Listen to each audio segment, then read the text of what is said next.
Anggota tim hukum Ganjar Pranowo Mahfud MD, Anissa Ismail, menjelaskan alasan suara paslon 02 Prabowo Gibran harusnya nol atau tidak mendapat suara sama sekali.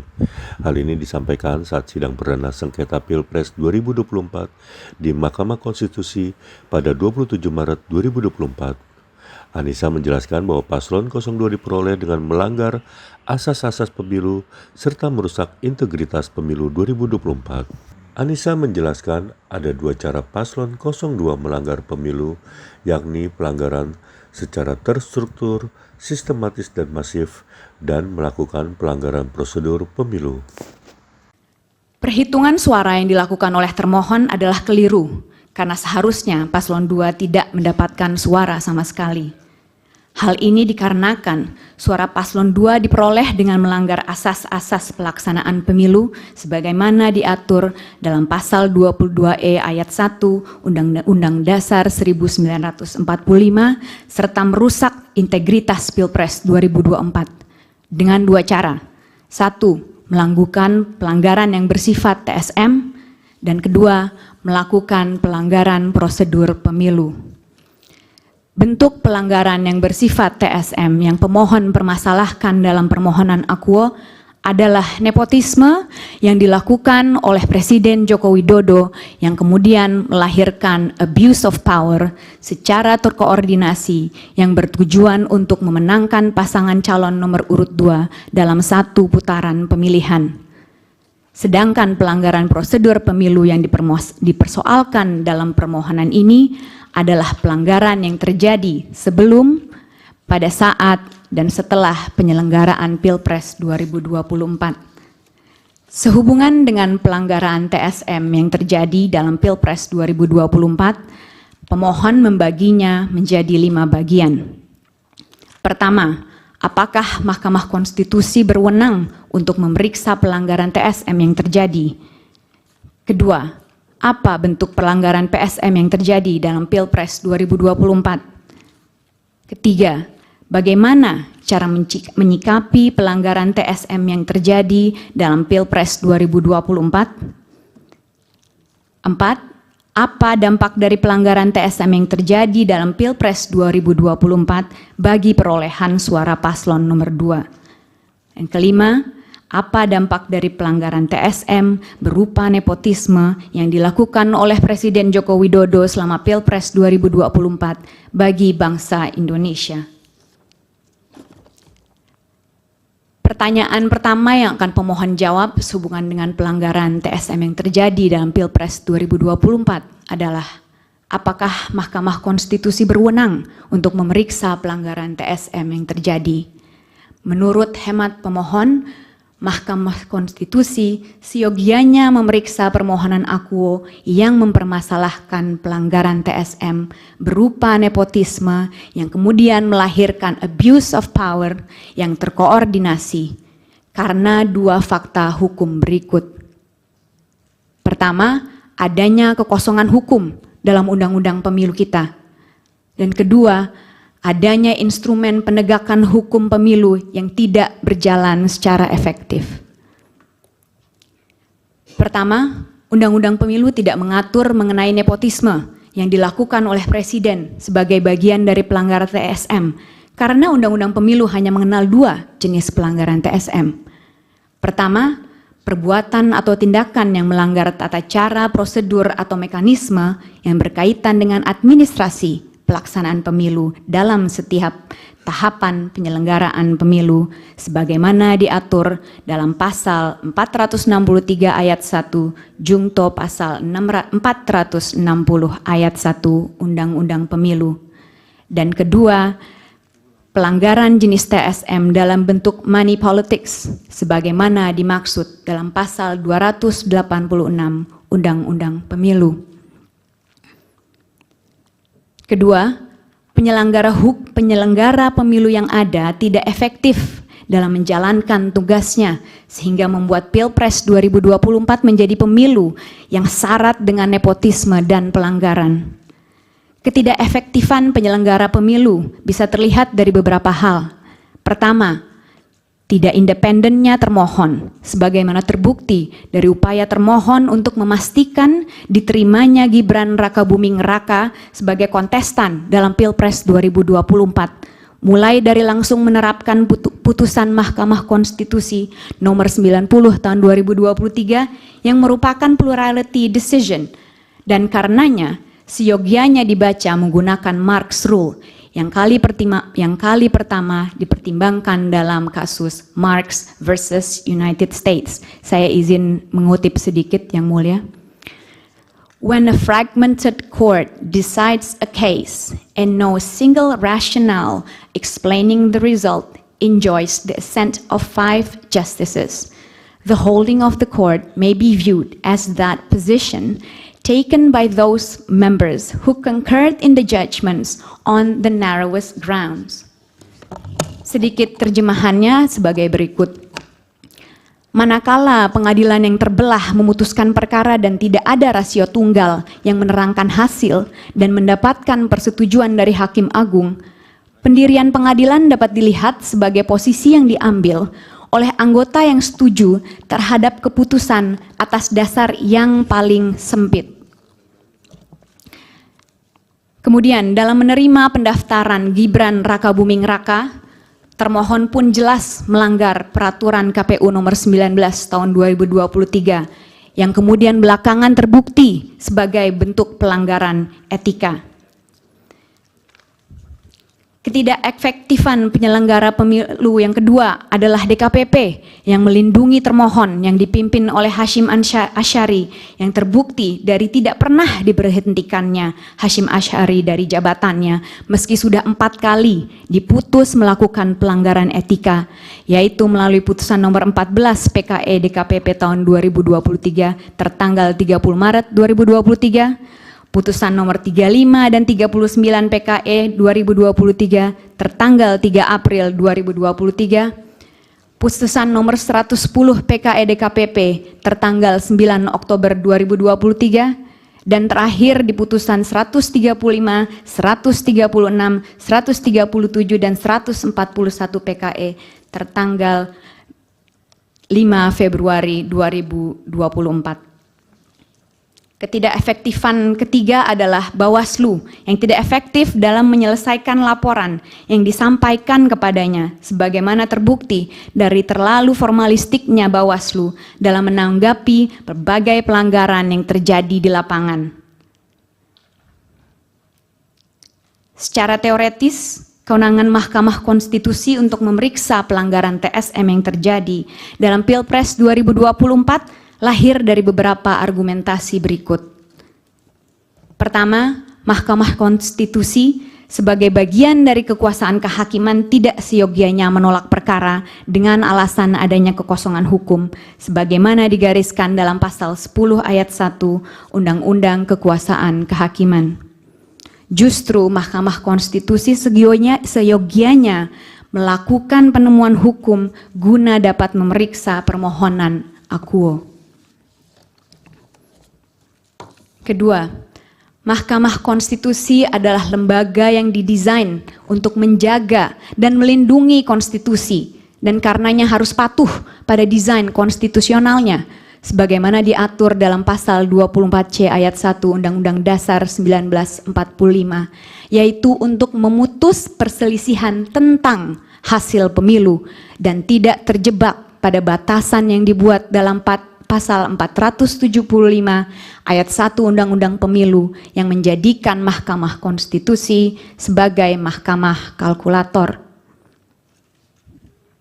Jika Mahkamah Konstitusi hanya sekedar bertindak sebagai mahkamah kalkulator, tidaklah perlu negarawan yang sekaligus begawan hukum yang melakukannya. Cukup kita berikan kesalahan perhitungan kepada auditor.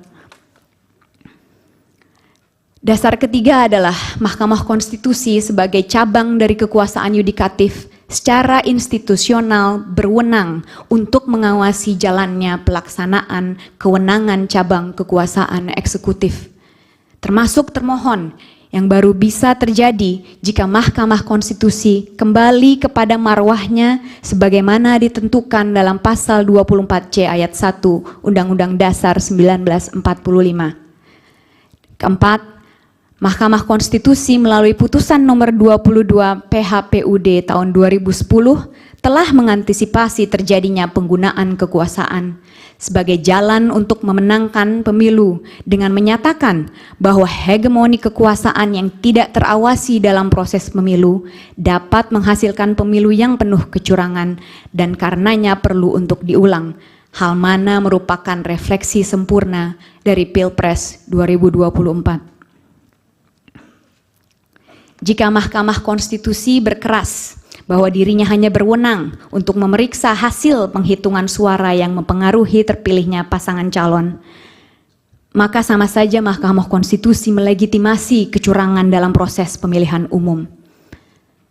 Pesan yang akan diberikan dari ini adalah, berbuat curanglah, securang-curangnya, sehingga selisih suaranya begitu besar, niscaya Anda akan memenangkan pemilu.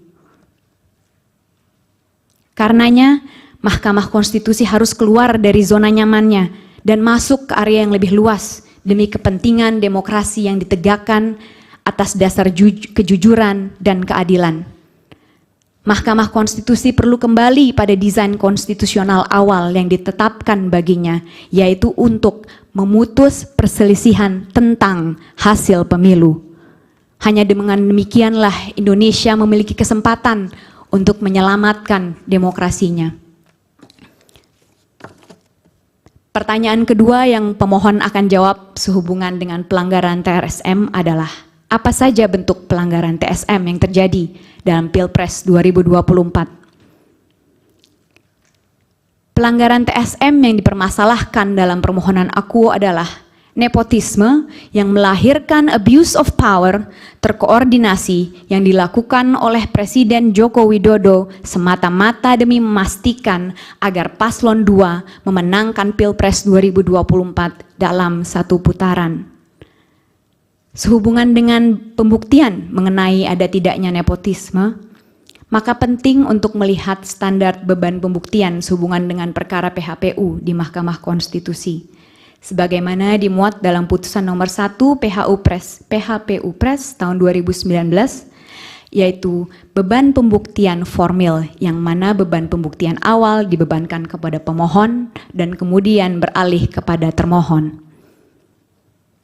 Jikapun yang dimaksud oleh Mahkamah Konstitusi dalam putusan tersebut bukanlah pembuktian formil atau balance of probabilities, karena perkara PHPU bukan perkara perdata, maka beban pembuktiannya pun sudah barang tentu berada di bawah standar pembuktian pidana, yaitu beyond reasonable doubt.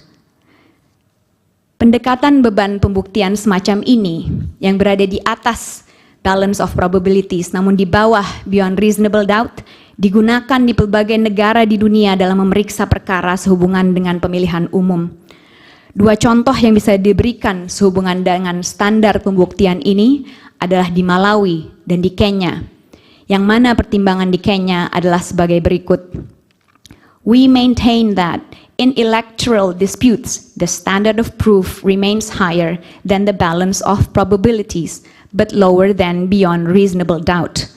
Terjemahan tidak resminya adalah bahwa pengadilan menyatakan bahwa dalam perselisihan pemilihan umum, beban pembuktian tetap lebih tinggi dari balance of probabilities, tapi itu juga tetap lebih rendah dari beyond reasonable doubt.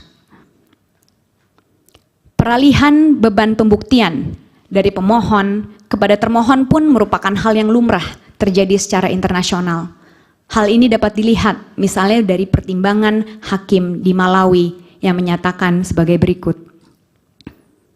It confirmed the position that the petitioner bears the initial burden of proof.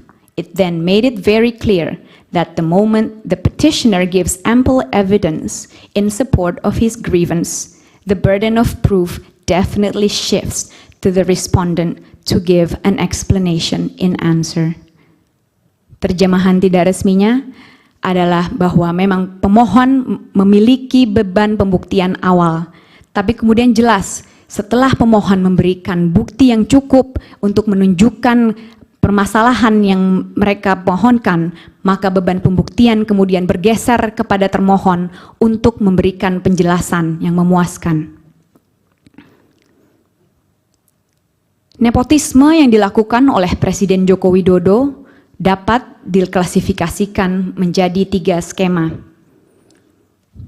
Skema pertama, nepotisme yang dilakukan guna memastikan Gibran Rakabuming Raka memiliki dasar untuk maju sebagai kontestan dalam Pilpres 2024 yang dimulai dari dimajukannya Gibran Rakabuming Raka sebagai calon wali kota Surakarta.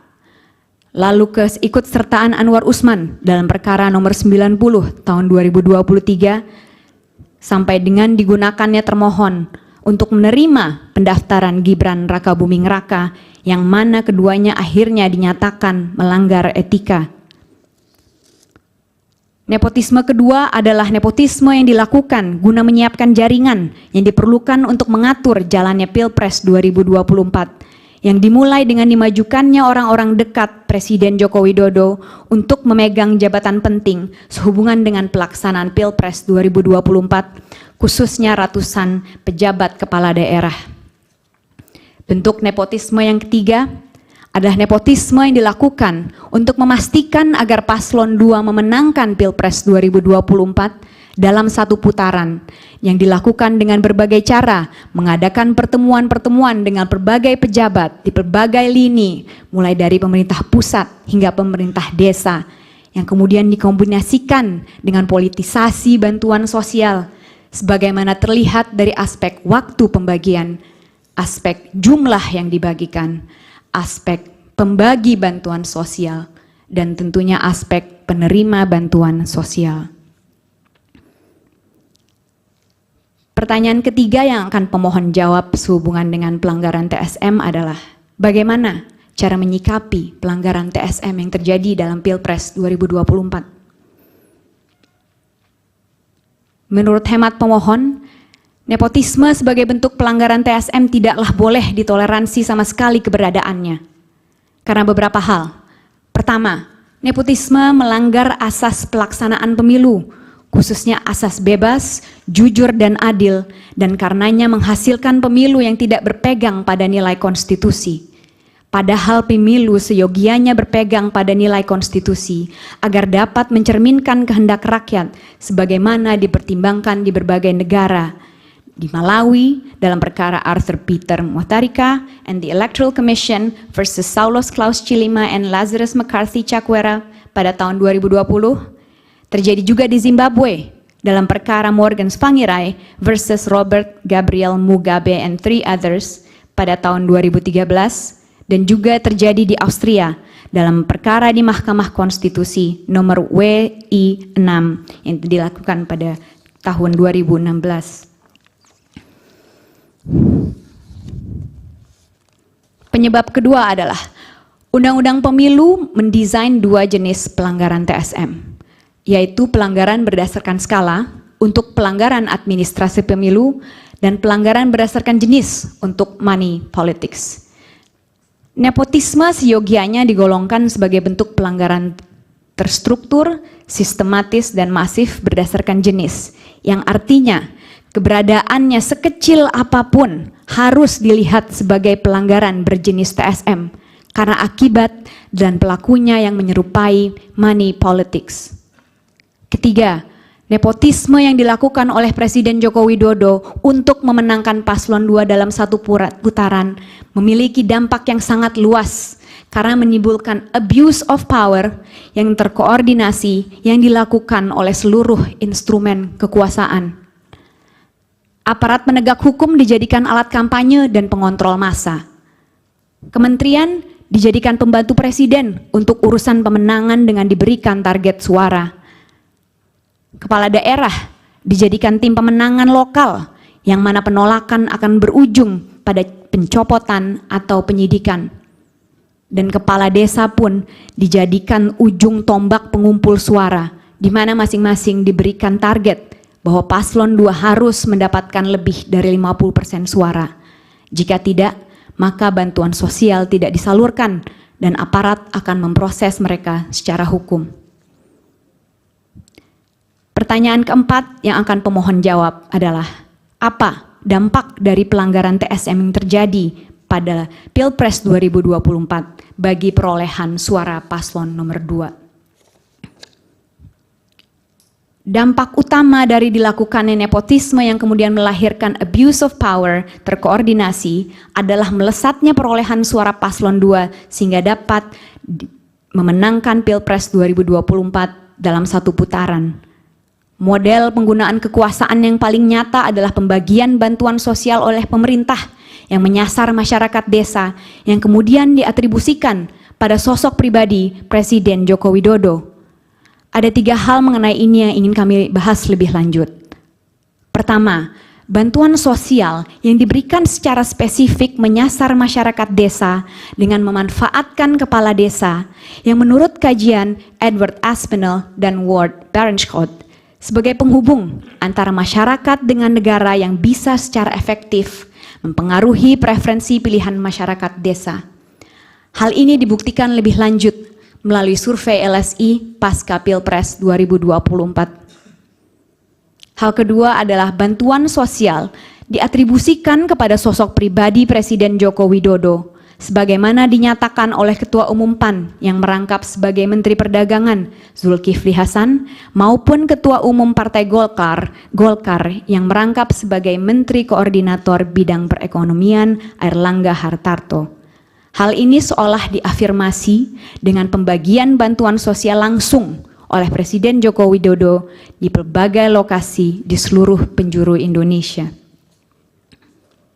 Ketiga, pengatribusian Presiden Joko Widodo kepada paslon 2 yang terbukti dari pernyataan Ketua Umum PAN yang merangkap sebagai Menteri Perdagangan Zulkifli Hasan yang menyatakan bahwa program bantuan sosial berasal dari Presiden Joko Widodo dan karenanya perlu untuk memilih Gibran Rakabuming Raka selaku anak dari Presiden Joko Widodo, maupun pernyataan Gibran Rakabuming Raka untuk melanjutkan seluruh program Presiden Joko Widodo yang ada, termasuk bantuan sosial.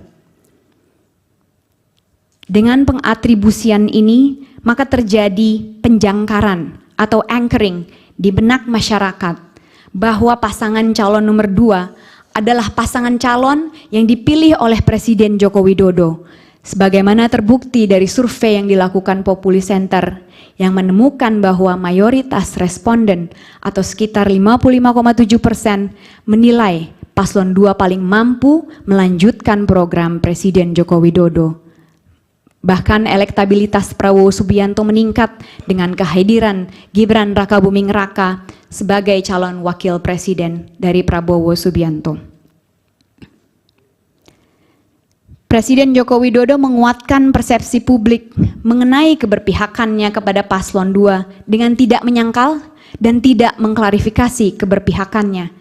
Bahkan Presiden Joko Widodo bersikeras bahwa ia berhak untuk berkampanye dan berpihak, sebagaimana disampaikannya pada tanggal 27 Januari 2024 saat sedang berdiri bersama dengan Prabowo Subianto. Yang mulia Hakim Mahkamah Konstitusi, pertanyaan kelima yang akan pemohon jawab adalah apa dampak dari pelanggaran TSM berupa nepotisme yang dilakukan oleh Presiden Joko Widodo selama Pilpres 2024 bagi bangsa Indonesia. Ada 3 dampak nyata yang terjadi akibat nepotisme yang dilakukan oleh Presiden Joko Widodo. Pertama, rusaknya demokrasi di Indonesia karena kontestasi politik yang terjadi bukan lagi kontestasi yang sehat, melainkan hanya kedok untuk menempatkan orang yang dikehendaki menuju ke kursi kekuasaan.